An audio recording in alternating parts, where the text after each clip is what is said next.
Now, let's join ace broadcaster Mamode Akugha as he takes us inside the Niger Delta.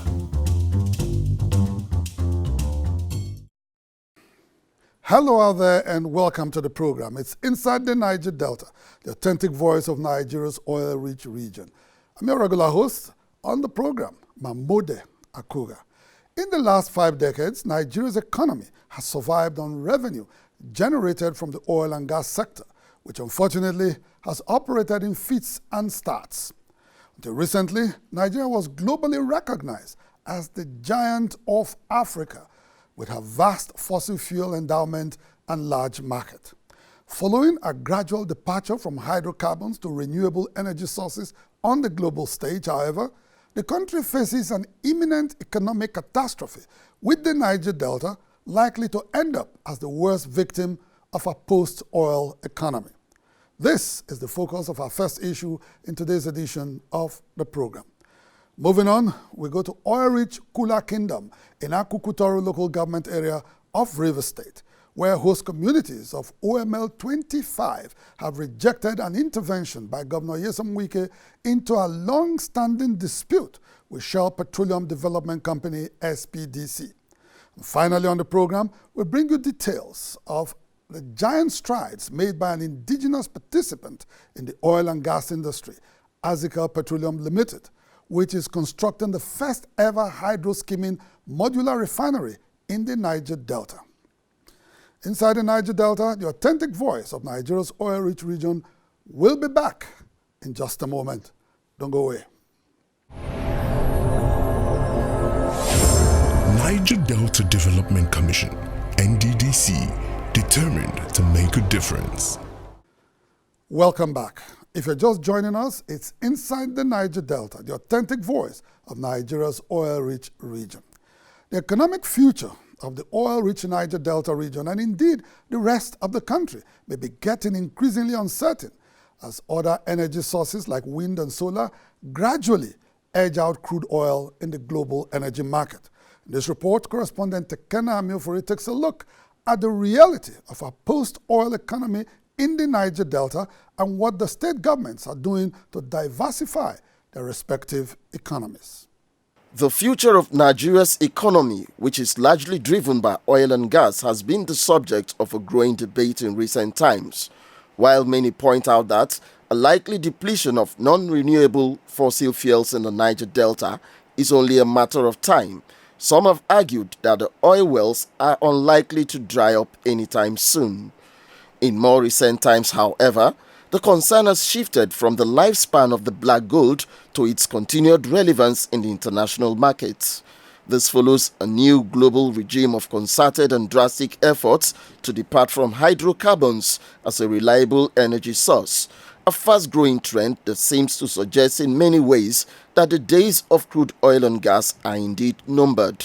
It's projected that in the next 10 years, the oil will no longer be the center stage of every economy in the world. And 10 years is not in our children's time, it's actually in our time. So if we think it's something we could wish away, it's not going to be that easy because it's actually upon us. Most countries around the world are beginning to dispense with hydrocarbons, whose byproducts of gasoline and diesel contribute significantly to global warming, which is largely responsible for climate change. Little wonder most countries signed the 2015 Paris Climate Agreement, indicating their commitment to drastically reduce carbon emissions by 2030. Beyond the environmental considerations, the growing global preference for alternative energy sources is informed by a collective resolve to get energy consumers pay less to fuel their plants and increase their profit margins.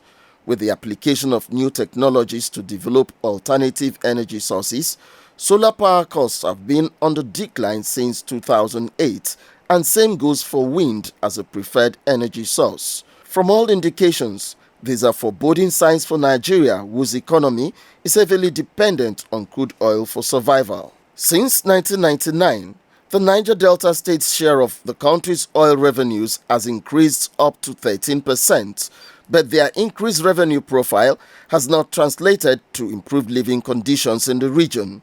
The region's backwardness, in spite of its vast oil wealth, is blamed on a number of factors such as massive environmental degradation and the lack of a clear sense of direction in governance.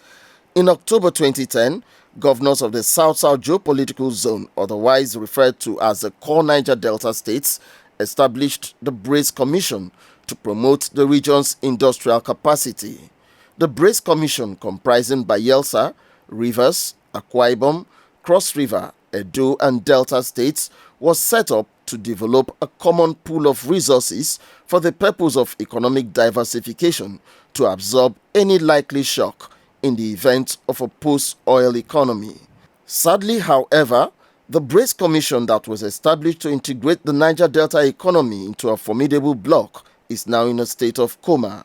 The Brace actually went under even before those administrations left because they allowed personality issues to come into it. Who was going to call the shots and who wasn't going to call the shots and all of that. And I think that was responsible for the dysfunctioning of that laudable project by the South-South governors. The comatose state of the South-South economic bloc has made it increasingly difficult for member states to achieve their economic potentials in isolation. Most Niger Deltans are therefore calling on the 7 governors to revive the moribund Brace Commission in the collective interests of Nigeria's oil-rich region. This current government must do that document again. They must think out of the box. Now they're agitating that they are setting up a team that will go and engage the federal government to review the revenue sharing formula. That those states that generate more revenue should earn more, which is good. But any more revenue, is that the question? What do you use the revenues for? It's a big question. Why should the Niger Delta states not be industrialized? When you form such a bloc, we expect you to pool forces and resources together to be able to take out things that you have not been able, that you could not have done individually. BRICS should have ensured that beyond mega companies, that medium companies and factories are established, that citizens within the area will buy off the shares from BRICS Commission and become the investors and make income, generate wealth, and inject value to the economy of the region. Immediate past governor of Delta State, Dr. Emmanuel Oduagha, who played a key role in the establishment of the Brace Commission, appears not too comfortable with what has become of the region's economy. The real solution to its economic backwardness, he insists, lies in the development of agriculture as a means of revenue generation for the Niger Delta states. Knowing that oil is not a commodity that will last forever, for me, it was to use the money that was coming from oil to develop the other areas of the economy, especially the area of agriculture, in the area of mineral resources. And then, of course, the new actions now in terms of economy, that is ICT. At the moment, some Niger Delta states are making efforts to brace up for a post-oil economy, but all such efforts appear to be scratching the surface compared to the giant strides made over the years by the government of Cross River State. After losing its oil-bearing status following a Supreme Court pronouncement in July 2012, Cross River State was rendered economically prostrate. Undaunted, the state decided to look inwards and made spirited efforts to develop the non-oil sectors. Fortunately, Cross River State has recorded remarkable successes in its agricultural revolution scheme. In June last year, President Muhammadu Buhari was invited to Calabar to commission Africa's first automated rice seed factory. The factory is expected to generate over 14 billion naira in annual revenues to the state and has the capacity to employ about 3,000 jobless and idle youths. The roadmap for rice cannot be handled in a manual way. It cannot be handled in a simplistic, mechanistic manner. I knew that I needed to take some time and do a more engineered, a more structured, a more professional, a more modern thing. While some states were in the haste to announce bumper harvest and announce that they have gone into rice, in the old traditional method, I resorted to a proper research as a professor, that I don't want to go into rice, but when I come out and debut that I've gone into rice, they will see the difference. But I feel the excitement that all of a sudden the whole country will now get to know that truly the Ogoja people, the Cross River people, are actually the #1 rice producers in Nigeria.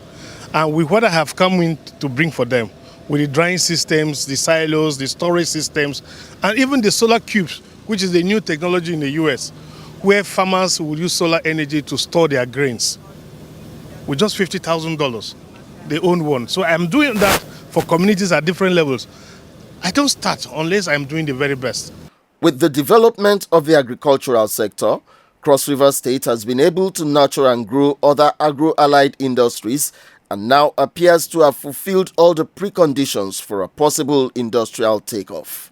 It is clear that Cross River has found a pathway to ease itself from over-reliance on federal allocation. It is evident also that by conceiving projects such as this, Governor Ayade has a keen eye for tomorrow, focusing on projects that are building a new economic base for the state rather than projects with short-term benefits for the purpose of making cheap political gains. But for the sudden halt in the region's economic cooperation, the Cross River economic model would have been replicated in other states, and the entire Niger Delta region would have had a bigger and stronger economy with a proven ability to withstand the shocks of a post-oil economy. There's a lot that the region could actually attract when we do things collectively than when we decide to go about it individually. Because what matters in the fourth industrial revolution is going to be economy of scale and size. It's not really going to be about the amount of resources you really have. It would be centered around your skill. If you have the accurate skill, that could attract the kind of investments that you need, and that's what matters. If they come together and they decide to come up with a seed capital to revamp putting air back into that Grace Commission, I think that would be a good way to start it. The reality of a post-oil era in the Niger Delta cannot be overemphasized. The oil-producing states have the option to plan for the rainy day that is almost upon them, or get ready to face an imminent economic recession. Inside the Niger Delta. Overcome that blackout. Enjoy 24 hours affordable electricity without noise pollution or daily purchase of petrol or diesel. Invest in alternative power from Exalted Eagles Nigeria Limited. We stock high-grade, long-lasting solar panels, modern hybrid inverters, and rugged long-life batteries. We also have for sale solar-powered water heaters and water pumping machines. We also stock for sale large quantities of solar-powered street lights, security lights, and lanterns, as well as powerful voltage regulators and auto gate openers. We guarantee our products with reliable after-sales service at our maintenance centers. We have offices all over the Niger Delta, including Lagos and Abuja. For contacts, call Kinsley on 0806 388 7516 or Nick on 090 87 000 335. Exalted Eagles Nigeria Limited, your source for alternative power. Some members of the oil-rich communities of Belema, Ofoyama, and Ngeje in Akukutori local government area of Rivers State have maintained their decision to shun a recent peace meeting called by Governor Nyesom Wike over the protracted closure of OML 25, which was on account of lack of confidence in the Rivers State government. The distraught communities allege that after operating OML 25 for over 38 years without improving their loss, Shell Petroleum Development Company, SPDC, was about to divest the oil block to its crony, a development they said did not go down well with them. In August 2017, angry villagers, predominantly women from Belema, Ofoyama, and Ngeje, all in oil-rich Kula Kingdom in Akukutoru local government area of Rivers State, occupied the Belema flow station and gas plant in OML 25 over Shell's non-implementation of a global memorandum of understanding signed in December 2005 and February 2014. The occupation of the strategic oil and gas facility was after the host community got wind of Shell's alleged planned divestment of OML 25, which it had operated for over 38 years without any meaningful attempt to develop the area. 13 months after its closure, there was an unsuccessful attempt to forcefully reopen OML 25 in September last year. In defiance of the presence of security operatives allegedly hired to dislodge them, occupants of the Belema oil platform had refused to budge. There is no gainsaying that the communities have not benefited from any meaningful development in terms of healthcare delivery, education, economic empowerment and infrastructure, social amenities, employment, among other basic amenities, after over 30 years of oil exploration activities in the area. Tell proud that they have spent $300 billion to develop the Belema community. Shell should come to that area with NNPC, NAPIN, and other people to show this. This is only our problem. As the strained relationship between SPDC and its host communities in OML 25 continued to deepen over time, the strategic oil and gas platform was left fallow, depriving both the Rivers State government and the federal government billions of dollars accruable to their coffers.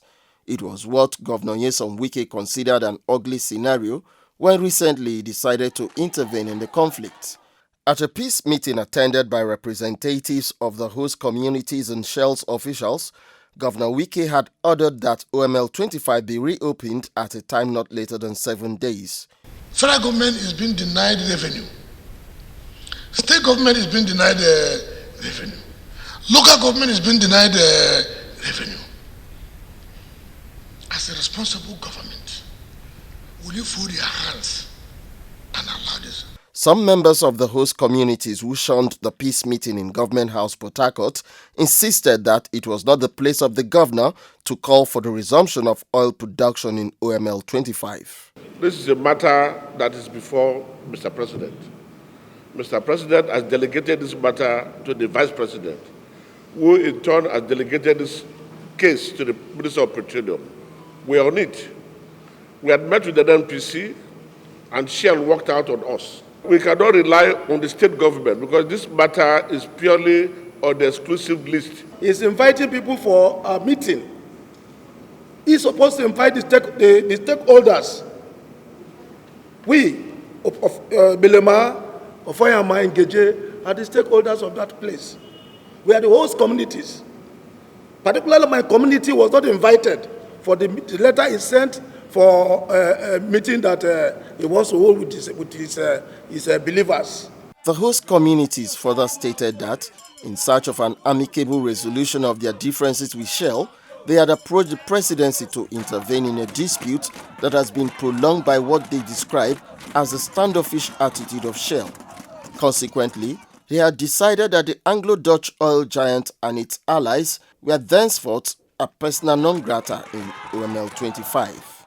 Shell has operated there for 38 years and above. You can come, even the governor, we are inviting the governor to send his team to Belema community, Ngeje community and Ofayama community. If he can see any developmental project, how can a company will come in, operate for just number of years? Our women are there suffering. Our men, our fishermen cannot kill fish to feed their children, to train their children. We have Shell there. We have come up to say, Shell, you are due. We have accommodated you. We have nothing with you. The prolonged dispute on OML 25 and its subsequent closure for over 22 months now is a lose-lose situation for the Nigerian government and its joint venture partner. At $60 per barrel of crude oil, the country has lost over 700 billion naira on account of the ongoing fray in Belema oil field. Only recently, immediate past Minister of State for Petroleum Resources, Dr. Ibe Kachukwu, had feigned ignorance of the brewing tension in one of Nigeria's most lucrative oil fields. I don't have the details, so I couldn't provide you with specifics. I need to study the file on OML 25. It really hasn't come directly to my attention as being a problem issue. But I'll look into OML 25 and see what the specific issue is. If it's been shut down for that long, that is sad. In the midst of the brewing tension in OML 25, The onus is on the federal government to intervene and avert what could possibly escalate to a full-blown crisis in the oil-rich Kula Kingdom of Rivers State. Inside the Niger Delta. Determined to succeed in business as a major player in the oil and gas industry, the management and board of Azikel Petroleum Limited recently signed an agreement with the Nigerian Content Development and Monitoring Board (NCDMB) for a smooth and efficient operation of its modular refinery in Bahrain, Bayelsa State. While signing the agreement in Yenagoa, the Bayelsa State capital, both parties described it as mutually beneficial and capable of transforming the downstream sector of the oil and gas industry. Correspondent Chika Obodozie has more. The groundbreaking ceremony for the multi-billion naira Azikel Hydro Skimming Refinery, the first of its kind in the Niger Delta, was performed in February last year after it was granted operational license in 2015 as part of the federal government's efforts to liberalize the downstream sector. With a capacity to refine about 12,000 barrels of crude per day, the modular refinery, which is at the final stage of its completion, will on a daily basis flood the market with over 1.3 million liters of petrol and other refined petroleum products and cooking gas. Considering the huge production gaps Azikel Petroleum Limited is about to bridge with the refining of high-quality petroleum products, the Nigerian Content Development and Monitoring Board (NCDMB) has decided to partner the company. The partnership was consolidated recently at a brief ceremony in Yenagoa, where the NCDMB formally acquired 10% equity in Azikel's modular refinery. We are excited at these prospects of this partnership in job creation, value retention, petroleum products availability, and in the development of in-country capability. During the construction phase, it is estimated that you will have about 300 people employed working around the site in order to build that facility. At the operational phase, it is estimated that you have about 2,000 workers, direct, indirect, and induced, as a result of the establishment of the refinery here in Bayelsa State. The project fits perfectly with our vision to serve as a catalyst for the development of Nigerian oil and gas sector. One of the key purposes of the Azikel Refinery is not just to providing petroleum product availability, but we are catalyzing the industrial needs of the Niger Delta.